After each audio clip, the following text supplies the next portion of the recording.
కొడతారో చంపుతారో ఇంటికి వచ్చేదాకా తెలియని పరిస్థితి.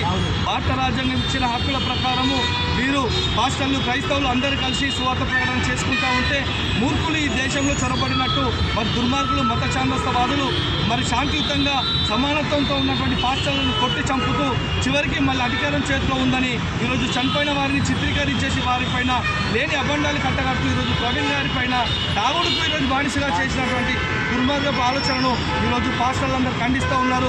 ఈరోజు ఆంధ్రప్రదేశ్లో చంద్రబాబు నాయుడు గారిని ప్రభుత్వం గుర్తుపెట్టుకోవాలి. క్రైస్తవులు మౌనంగా ఉన్నారని కాదు, క్రైస్తవులు తిరగబడే దినం వస్తే మాత్రం ఖచ్చితంగా ప్రభుత్వాలు సైతం కూలిపోతాయి.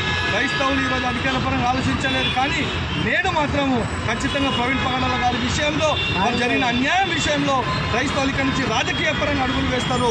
ఈరోజు అజయ్ బాబు గారు మరి 15వ తారీఖు ఒక భారీ సభ మరి ఖమ్మంలో ఏర్పాటు చేస్తున్నారు. ప్రతి ఒక్కరు తరలి రండి, మన యొక్క నిరసన గలాన్ని వినిపించాలి. ప్రభుత్వాలను కట్టలించి క్రైస్తవ సేవలకు రక్షణ కల్పించే విధంగా ఏకమై పోరాటాలు తెలియజేస్తాం. క్రైస్తవులకు న్యాయం, క్రైస్తవులకు న్యాయం.